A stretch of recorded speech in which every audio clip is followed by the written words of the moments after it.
오늘 우리에게 주신 하나님의 말씀은 요한일서 4장 말씀입니다. 우리 다 같이 일어서셔서 하나님의 말씀 한 목소리로 합독하겠습니다. 요한일서 4장 7절부터 11절까지의 말씀 합독하십니다. 시작. 사랑하는 자들아, 우리가 서로 사랑하자. 사랑은 하나님께 속한 것이니 사랑하는 자마다 하나님으로부터 나서 하나님을 알고 사랑하지 아니하는 자는 하나님을 알지 못하나니 이는 하나님은 사랑이심이라. 하나님의 사랑이 우리에게 이렇게 나타난 바 되었으니 하나님이 자기의 독생자를 세상에 보내심은 그로 말미암아 우리를 살리려 하심이라. 사랑은 여기 있으니 우리가 하나님을 사랑한 것이 아니요 하나님이 우리를 사랑하사 우리 죄를 속하기 위하여 화목제물로 그 아들을 보내셨음이라.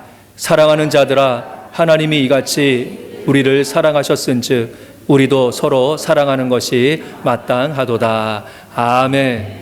살아계신 하나님의 말씀입니다. 아멘. 자리에 앉으시겠습니다. 오늘 말씀은 사랑은 여기 있으니 라고 하는 제목을 가지고서 말씀 증거하도록 하겠습니다. 사랑은 여기 있으니. 한국의 전자 회사 중에서 LG가 있지요. LG. 다른 회사들도 그렇지만 LG 회사도 자기의 회사를 홍보하기 위해서 많은 광고를 만들고 그것을 선전을 하게 됩니다. 그 중에서 LG 기업이 내세우는 그 기업의 이미지가 뭐였냐라고 하면 사랑이었어요. 사랑. 2011년도 새해 때 LG전자에서 고객들에게 이제 새해 인사의 글을 이렇게 작성한 게 있거든요. 근데 거기에 보면 이러한 글이 있습니다. 제가 한번 읽어볼게요. 사랑하고 사랑하면 좋은 일이 생깁니다. 사랑은 어려움을 극복하는 힘을 줍니다. 사랑은 나보다 우리를 생각하게 합니다. 사랑은 자꾸 좋은 것만 주고 싶게 합니다. 사랑은 변화를 가능하게 합니다. 사랑은 LG를 움직이는 힘입니다. 2011년도에도 LG의 사랑은 끝이 없습니다. LG는 사랑입니다. 저는 인사말 중에서 이 말이 마음에 들었어요. 사랑은 LG를 움직이는 힘입니다. LG는 사랑입니다. LG전자에 사랑이 있다는 거예요. 고객들이 LG전자를 사고 고객들이 그 LG전자와 관련된 사람들을 만나게 되어지면 사랑을 경험하게 될 것이다라고 하는 거죠. 근데 이 문구를 읽어보면요, 이게 회사 선전 문구가 아니라 이거 교회 홍보 문구가 되어야 되지 않겠나 이런 생각이 좀 들었어요. 사랑은 우리 교회를 움직이는 힘입니다. 우리 교회는 사랑입니다. 그런데 한편으로는 정말 LG전자처럼 그렇게 자신 있게 사랑에 대해서 말할 수 있는 교회가 얼마나 될까라고 하는 그러한 생각도 좀 들었습니다. 또 오늘 그 LG전자의 그 인사말을 보게 되어지면요, 이게 성경 말씀에서 인용한 것이 아닌가, 도용한 것이 아닌가라고 하는 그런 생각도 들더라고요. 요한일서를 쓴 사도 요한, 오늘 말씀을 읽어본 것을 보게 되면요, 교회 안에서 서로 사랑하라 이렇게 말하면서 LG가 사랑이 아니라 하나님은 사랑이다 이렇게 말씀하고 있습니다. 그리고 사랑은 여기 있으니 이렇게 말하고 있습니다. 그러면서 무엇이 교회 안에서 이루어져야 될 그러한 사랑인지에 대해서 사도 요한은 말하고 있지요. 교회 안에서 이루어져야 될 사랑은 세상에서 말하는 사랑은 아닙니다. 바로 하나님이 보여주신 사랑, 바로 이것이 교회 안에서 이루어져야 될 그러한 사랑이 되지요. 왜냐라고 하면 진정한 사랑의 근원은 누구예요? 하나님이십니다. 우리는 하나님 안에서 참된 사랑을 발견할 수 있게 되죠. 근데 사도 요한이 특별히 그 요한 1서, 2서, 3서 여기에 보게 되면요, 사랑에 대해서 좀 많이 강조를 해요. 글을 보면. 근데 그 이유가 있어요. 그 당시 교회를 위협하는 그런 영주주의라고 하는 이단적인 사상, 이것으로부터 복음을 지키기 위한 겁니다. 기독교 초창기에 이단들이 좀 있었는데 그 중에서 많은 영향력을 끼쳤던 그러한 이단 중에서 하나가 영지주의자들입니다. 영지주의적인 사고를 가지고 있는 그러한 사람들이었거든요. 그 사상을 가지고서 교회 안에 들어왔어요. 그래서 교회 안에 들어와서 자신들이 가지고 있는 그러한 사상을 가지고서 복음을 해석을 했습니다. 그러다 보니까 복음을 왜곡시켰어요. 그 중에서 하나가 하나님에 대한 그러한 사랑을 왜곡하는 그러한 일들이 있었거든요. 로마서 5장 8절에 보게 되면 우리가 아직 죄인 되었을 때에 그리스도께서 우리를 위하여 죽으심으로 하나님께서 우리에 대한 자기의 사랑을 확증하셨느니라 이렇게 말씀하고 있습니다. 그러니까 예수 그리스도께서 돌아가신 것은 하나님의 사랑을 확증하는 그러한 사건이 되었거든요. 근데 영지주의자들이 그 복음을 해석하면서 자기의 사고대로 해석하다 보니까 엉뚱하게 해석하게 되고 하나님의 사랑을 왜곡하는 그러한 일들이 있게 되었습니다. 그래서 오늘 말씀을 통하여서요, 교회 안에서 주님께서 원하시는 사랑, 이 사랑이 하나님의 사랑에 근거한 것인 것을 우리가 다시 한번 확인하기를 원하고요. 우리가 어떠한 모습으로 하나님의 사랑을 실천할 것인가, 또 하나님의 사랑을 드러낼 수 있을 것인가 라고 하는 말씀을 드리도록 하겠습니다. 우리가 실천해야 될 그러한 사랑은 하나님의 사랑에 근거한 거예요. 왜냐라고 하면 하나님은 사랑이시고 진정한 사랑은 세상에 속한 것이 아닙니다. 하나님께 속한 것이기 때문에 그래요. 모든 세상의 사람들이 사랑이라고 하는 가치를 다른 어떤 가치보다 높게 여기고요, 아주 귀중하게 여기게 됩니다. 그런데 사람들이 말하는 사랑을 보게 되어지면요, 사랑의 정의도 다르고 대상도 다르고 또 사랑하는 방법도 다른 것을 볼 수가 있어요. 그래서 세상의 다양한 그런 사랑의 모습들을 우리가 볼 수가 있지요. 어떻게 보면 카사노바 아시죠? 카사노바, 바람둥이. 실존했던 인물이거든요. 카사노바와 같이 그 여인들 또 아니면 이성, 성적인 사랑에 빠져서 그것을 사랑이라고 여기면서 살아가는 그런 사람들도 우리는 많이 볼 수가 있어요. 어떤 분들은 돈이나 보석, 재물 이런 것들에 각별한 그러한 사랑을 가지고 계신 그런 분들도 있지요. 또 어떤 분들은 사람 이상으로 애완동물을 사랑하시는 그런 분들도 있습니다. 어떨 때는 얼마나 사랑하는지 자신이 죽으면 자신의 유산을 이 애완동물에게 물려주십시오. 그리고서 유언을 쓰는 그런 분들도 계세요. 그러니까 사람들마다 사랑의 대상도 다르고 사랑하는 그런 방법, 형태들도 다 다르죠. 그런데 사도 요한이 말하는 그리스도인으로서의 사랑은 그 모범이 세상의 사랑으로부터 오는 것이 아니라 바로 하나님으로부터 오는 것, 하나님의 사랑이 우리의 사랑의 모범이 됨을 말씀하고 있습니다. 그래서 4장 9절에 보게 되면요, 하나님의 사랑이 우리에게 이렇게 나타났다라고 말하면서 하나님께서 독생자를 세상에 보내셔서 우리를 살리신 것이 하나님의 사랑이다 이렇게 말씀하고 있습니다. 또한 10절에는 사랑이 여기 있으니 이렇게 말하고 있어요. 사랑이 여기 있으니. 그러면서 사랑을 세상 사람들이 말하는 사랑이 아니라 하나님께서 우리를 사랑하사 우리 죄를 속하기 위해서 화목제물로 그 아들을 보내신 것, 이것이 사랑이다라고 말하면서 사랑이 여기 있다 이렇게 소개하고 있습니다. 하나님의 사랑은 마땅히 죽어야 할 죄인을 살리기 위해서 그 아들 예수 그리스도를 화목제물로 삼으신 것이 바로 하나님의 사랑이셨어요. 예수 그리스도는 하나님과 죄인들을 화목하게 하시기 위해서 제물이 되어 주시어서 십자가에 달려 돌아가신 것, 바로 이것이 바로 하나님의 사랑이었던 것을 볼 수가 있습니다.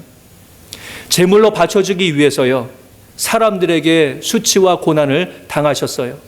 끝내는 십자가에서 죽임을 당하신 분이 바로 예수 그리스도가 되십니다. 근데 왜 그러셨어요? 왜 그러셨어요? 사랑하기 때문에. 사랑하기 때문에. 하나님의 사랑은 자신의 유익이 아니라 죄인의 유익을 위해서 철저히 자기 자신을 죽이고 희생했습니다. 내가 살기 위해서 다른 사람을 죽이는 것이 아니라 죄인된 그 사람들을 사랑해서 그 사람들을 살리기 위해서 누가 죽어요? 내가 죽는 거예요. 하나님이 죽으신 거예요. 하나님이 죽으신 거예요. 근데 세상에서의 사랑은 많이 왜곡되어졌어요. 하나님은 이러한 사랑을 보여주셨는데 세상에서 이루어지는 사랑을 보게 되어지면 그렇지 못한 것들이 많이 있습니다. 다른 사람을 사랑하는 것도 자기의 유익에 맞게끔 사랑하고 유익이 되지 못하게 되면 그 사랑의 관계를 단절할 때도 많이 있어요. 우리가 하나님을 예배할 때도 사실 어떻게 됩니까? 오늘 이 예배는 하나님의 사랑을 확증하는 그런 예배가 되어야 될 줄로 믿습니다. 아멘. 그런데 우리가 하나님을 사랑해서 예배하러 나오신 분들도 있지만 어떨 때는 내 유익의 중심에서 나온 그런 일들도 있을 때가 있어요. 예배를 드리면 괜히 마음이 편하고 그리고 뭔가 잘 될 것 같은 그런 기분에서 교회 나올 수도 있는 것이죠. 사람들이 자신의 유익을 위해서 살아가다 보게 되어지니까 때로는 자신의 유익이 되지 아니하면 그 사랑조차도 변하고 또한 그것이 또한 포기되어지는 그런 경우들도 있는 것이죠. 그런데 사랑이 여기 있으니 그러면서 보여주시는 하나님의 사랑은 결코 그렇지 않습니다. 하나님께 아무 유익이 없는 그런 죄인, 이 죄인들을 사랑하셔서 가장 귀한 독생자를 이 세상에 보내주시고 죽기까지 헌신하시는 바로 그러한 사랑, 이것이 하나님께서 보여주신 사랑입니다.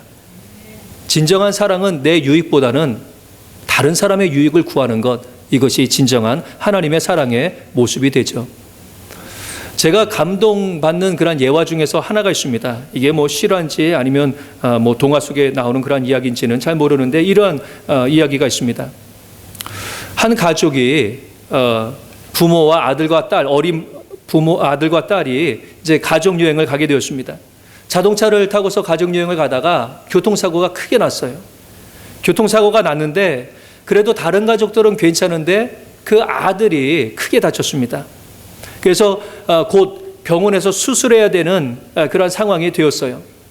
근데 수술을 해야 되는데 피를 많이 흘렸으니까 수혈을 해야 되는데 이 아이가 희귀한 그러한 혈액형을 가지고 있는 거예요. 그러니까 그 병원에서 빨리 수술해야 되는데 그 혈액형을 가지고 있질 않은 거예요. 근데 그 딸이 같은 혈액형을 가지고 있었습니다.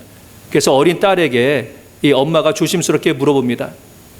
야, 지금 오빠가 수술을 받아야 되는데 피가 없어. 그러니까 너 피를 혹시 오빠한테 수혈해 줄 수 있니? 이렇게 물어보니까 이 어린 딸애가 그 이야기를 듣더니 곰곰이 생각하는 거예요. 한참 생각하고 망설이다가 네, 그렇게 할게요. 그리고서 동의를 했습니다. 그래서 수술대 위에 둘이 같이 올라가서 이 어린 딸 아이가 그 오빠에게 수혈을 해주게 되었어요. 수술을 다 마친 다음에 이 딸 아이가 안정을 위해서 이제 병실로 돌아왔습니다. 그리고 침대에 있는 그 아이를, 딸 아이를 엄마가 이제 와서 보게 됐지요. 근데 그 딸 아이가 그 엄마를 보자 이렇게 물어보는 거예요. 근데 엄마, 나 언제 죽어요? 엄마가 네가 왜 죽어? 왜? 그랬더니 그 아이가 하는 말이 내 피를 그 오빠한테 줬으니까 나는 피가 없어서 나는 죽는 거 아니에요? 그러는 거예요. 자기 그 피가 빠져나가서 오빠한테 주고 자기는 죽을 거라고 하는 그러한 생각을 가지고서도 그 딸 아이는 그 오빠에게 그 피를 준 거예요. 사랑은 이기적이질 않아요. 하나님의 사랑은 자기의 유익을 구하는 사랑이 아니었습니다. 하나님은 그에게 아무 유익이 없는 저와 여러분들, 죄인을 사랑하셨고요. 그 죄인들을 살리기 위해서 당신이 죽는 가장 큰 희생을 치르신 것, 바로 그것이 하나님의 사랑입니다. 그리고 저와 여러분이 받은 사랑이 그 사랑인 줄로 믿습니다. 아멘. 근데 초대교회에서 나타난 영지주의자들이요, 교회 안에 들어와서 그 하나님의 사랑을 왜곡하는 거예요. 그 크신 사랑, 그 놀라우신 사랑, 이 사랑을 왜곡하는 거예요. 영지주의자들은요, 그 사상 중에서 그 이분법적인 사상이 있었어요. 그러니까 둘을 나누는 거예요. 그래서 영적인 거 있잖아요. 이것은 신령하고 선한 것이다. 하지만 물질적인 것, 눈에 보이는 이 물질적인 것은 더럽고 무가치하다라고 하는 그러한 사고를 가지고 있었어요. 그러니까 그러한 사고를 가지고서 영지자들이 교회에 와서 이렇게 보게 되어지니까 복음 중에서 예수 그리스도는 하나님이시잖아요. 신이시잖아요. 신령하신 분이잖아요. 그런데 그분이 육신을 입고서 이 세상에 왔다고 전하거든요. 그들 생각에는 그렇게 될 수가 없는 거예요. 신이, 영이신 거룩하신 분이 어떻게 더러운 육신을 입고서 이 세상에 올 수 있냐라고 하는 그런 거예요. 그러니까 그들이 생각하기를 왜곡시킵니다. 그래서 신이신 하나님의 아들 그리스도가 이 세상에 올 때에 육신으로 변해서 완전히 오신 것이 아니라 예수라고 하는 사람의 몸에 들어가셔서 잠시 세상에 있으시면서 그 예수라고 하는 그런 사람 몸에서 살다가 예수가 십자가에 못 박이실 때에, 고난받으실 때에 그 그리스도의 영은 빠져나갔다. 뭐 이렇게 막 가르치는 거예요. 또 여기에 더 과격한 영지주의자들은 어떻게 이야기하냐라고 하면요, 그리스도가 이 세상에 올 때에 처음서부터 사람의 몸을 입지 않았다, 이렇게 막 가르칩니다. 그래서 사람이 보는 그 예수는 누구냐라고 하면 유령이었다, 이렇게 이야기합니다. 유령처럼 이 땅에 나타나셨다가 사역하셨다가 올라가셨다, 이렇게 이야기합니다. 그러니까 그들이 가지고 있는 그 사상을 가지고서 복음을 그렇게 해석하게 되고, 그리고 예수님에 대해서 왜곡하는 그러한 일들이 있게 되었어요. 근데 문제는요, 그리스도께서, 하나님의 아들 그리스도께서, 구세주께서 예수라고 하는 몸을 입으셨던지 아니면 유령으로 왔던지, 이게 문제라기보다도 무엇이 문제가 되어지느냐라고 하면 십자가에서 보여주신 하나님의 사랑, 이것을 왜곡하는 것이 문제가 되어지는 거예요. 하나님의 그 사랑은 아까도 말씀드렸지만 어디에서 확증됩니까? 예수 그리스도의 십자가에서 하나님의 사랑이 확증되는 줄로 믿습니다. 아멘. 그 사랑을 통해서 우리가 하나님의 사랑을 확실하게 알게 되어지는 거거든요. 그런데 영지주의자들의 가르침에 따르면요, 예수님은 영적인 존재고 거룩한 존재를 유지하기 위해서 잠시 사람들의 눈을 속여가지고서 유령과 같은 존재로 오셨다라고 하는 거예요. 그리고 예수라고 하는 몸에 있다가 고난받고 고통당할 때에 그냥 가셨다라고 하는 그런 이야기를 하게 되어지는 거예요. 이 사랑이 진짜 사랑입니까? 아니지요. 유령이 고난을 받을 수 없고 죽을 수가 없는 거예요. 예수라고 하는 몸에 잠깐 있다가 십자가에 달려 돌아갈 때에 그때 나왔다, 안 되는 거예요. 예수 그리스도의 정말 그런 사랑, 이것은 실제로 예수님께서 우리를 사랑하셔서 고난받으시고 핍박당하시고 수치를 당하시고 죽으셨기 때문에 그 사랑이 확증이 되어지는 것이지, 영지주의자도 그 이단에 말하는 것 같이 그러한 일들은 말로만 이루어졌고 쇼다라고 하는 거, 진정한 사랑이 될 수가 없는 거지요. 그게 위험한 거예요. 예수님은 정말로 우리를 사랑하시기 위해서 정말로 그 육신의 고난과 어려움을 다 이기시고 그 사랑을 하셨는데, 그것이 눈에 보이는 환상이었다? 아니잖아요. 세상에서 그렇게 사랑하라 사랑하라 예수님께서 말씀하셨는데 본인은 유령과 같이 사라지신 분이다? 고통 없이? 아니란 거예요.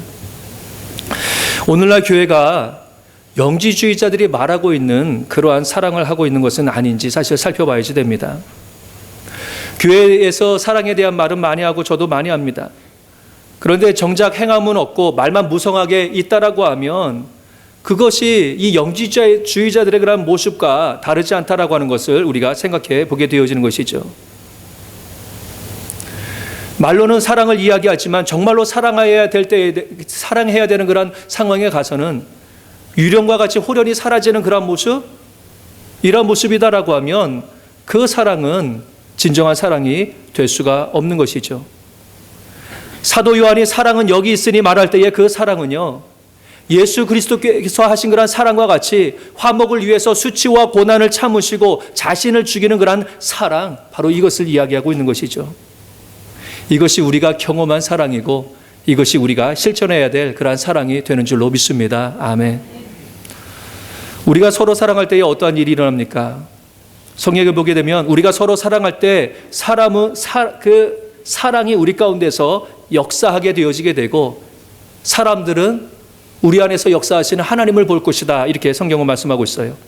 12절에 보게 되면 하나님을 본 사람이 없다고 말하고 있습니다. 여기서 하나님 보신 분 계세요? 하나님을 본 사람이 없다고 이야기해요. 그런데 우리가 서로 사랑하게 되면 하나님이 우리 안에 계시고 그의 사랑이 우리 안에 온전히 이루어진다, 요한은 말하고 있습니다. 곧 우리가 사랑하게 되면 하나님이 우리 안에 계시게 되어진대요. 그리고 하나님이 사랑의 하나님이 우리 가운데서 계시게 되니까 더욱더 사랑하게 되어지면서 우리 안에 있는 하나님을 드러낼 수 있다. 이렇게 말씀하고 있어요. 영이신 하나님을 직접 눈으로 보지 못하지만 영이신 하나님이 우리 안에서 사랑하시는 그 모습, 이것을 우리가 실천함으로 사람들이 그 하나님을 볼 수 있다라고 하는 거예요. 창세기 33장에 보게 되어지면 야곱과 에서가 20년 만에 만나는 장면이 나와요. 근데 야곱이 형 에서를 만나기가 무지 두려웠어요. 왜냐라고 하면 20년 동안 헤어졌던 이유가 뭐냐? 형과 아버지를 속여서 형이 받아야 될 장자의 축복을 자기가 가로챘잖아요. 그래서 그것 때문에 형이 죽인다고 그러니까 그거 무서워가지고서 도망간 거 아니에요? 그래서 20년 동안 외삼촌 집에서 살았습니다. 이제 외삼촌 집에서도 나와야 되는 그런 상황에서 이제 형을 만나러 가게 되어지잖아요. 형을 만나러 가게 되는데 형이 오고 있다는 거예요. 군사들을 데리고서. 그러니까 얼마나 두려웠겠어요. 형을 만나기 전에 얼마나 두려웠을까, 이 마음을 우리가 알 수 있죠. 근데 막상 야곱을, 형을 딱 만났는데 자기가 전혀 기대하지 못했었던 일이 일어나게 됩니다. 형 에서가 야곱을 만났는데 형 에서가 갑자기 막 야곱에게 달려오더니 야곱을 막 안는 거예요. 안고서 또 목을 어금 맞추고 막 입 맞추고 또 이 동생을 보면서 막 울고 막 이러한 일들이 일어나게 되어지는 것이죠. 그 형이 자기를 죽일 것이다라고 하는 그런 두려움 가운데서 있었는데 형이 전방대인 거예요. 자기를 보면서 막 허그하고 막 울고 막 이러면서 있게 되어집니다. 그러니까 야곱이 요셉의 태도를 이렇게 보면서 그 형 에서에게 하는 그런 말이 있습니다. 내가 형님의 얼굴을 배운 즉, 누구의 얼굴을 본 것 같아요? 하나님. 내가 형님의 얼굴을 배운 즉 하나님의 얼굴을 본 것 같사오며 형님도 나를 기뻐하심이니이다. 야곱은 형 에서가 자신을 용서하는 그 모습을 통해서 그 형의 사랑을 경험할 뿐만 아니라 그 안에 하나님께서 용서하시는 하나님의 모습을 보게 되었던 것이죠. 그래서 형 보니까 하나님의 얼굴을 보는 것 같아요. 내가 너무나 기뻐요. 이렇게 감격해 하는 거 아닙니까? 우리 모두는 우리가 서로 사랑할 때에 우리 안에 하나님이 거하시게 되고 우리는 하나님의 모습을 이 땅에 드러내는 그런 사람으로 살아가게 되는 줄로 믿습니다. 아멘. 그 생각하면 흥분되지 않아요? 내 모습을 통해서 다른 사람들이 하나님의 모습을 볼 수 있을 것이다 라고 하는 거잖아요. 예수님도 말씀하십니다. 요한복음 13장 35절에 너희가 서로 사랑하면 이로써 모든 사람이 너희가 내 제자인 줄 알 것이다. 교회는 하나님의 사랑이 드러나는 그런 곳이 되어야 됩니다. 교회는 예수 그리스도의 십자가의 용서가 드러나는 곳이 되어야지 됩니다. 세상 사람들은 우리가 서로 사랑할 때에 이를 통해서 하나님을 보게 됩니다. 하나님이 우리 가운데서 계심을 깨닫게 되는 것입니다. 아멘. 말씀을 정리합니다. 오늘날 사랑에 대해서 많은 강조가 있지만 사람들은 진정한 사랑이 무엇인지를 몰라서 때로는 자신의 감정, 생각에 따라서 사랑하기도 하고 미워하기도 합니다. 그렇기 때문에 사랑이 많은 것 같지만 또 한편으로는 미움과 증오도 많은 것이 세상의 사랑의 모습이 되는 거예요. 이럴 때 사도 요한과 같이 사랑이 여기 있습니다라고 하나님의 사랑을 증거하고 실천하는 것, 이것이 바로 교회 되는 거죠. LG전자의 홍보 문구와 같이 사랑은 우리 교회를 움직이는 힘입니다. 우리 교회는 사랑입니다. 부끄러움과 주저함 없이 우리도 그런 문구를 가지고서 서로 사랑할 수 있기를 원합니다. 하나님은 세상의 교회를 통해서 하나님의 사랑을 세상 사람들이 보기를 원하십니다. 교회가 이 세상에 기여할 수 있는 것은 우리가 사회에 큰 돈을 준다든지 엄청난 공헌을 한다든지 그거 아니에요. 무엇보다도 눈에 보이지 않는 하나님, 바로 그 하나님을 눈에 보이는 하나님으로 드러내는 사랑의 모습, 바로 이것이 우리가 이 사회에 해야 될 그러한 사역이 되어지는 것이죠. 그러기 위해서는 우리 안에 하나님을 모심으로 또 사랑하고 눈에 보이는 용서와 헌신과 같은 또한 사랑의 실천으로 주님을 드러내는 그러한 삶을 살아야 될 줄로 믿습니다. 아멘. 사랑하지 못할 것 같은 상황에서 우리가 다른 이들을 사랑하는 모습을 보면서요, 세상 사람들은 우리 안에 사랑의 하나님을 보게 될 것입니다.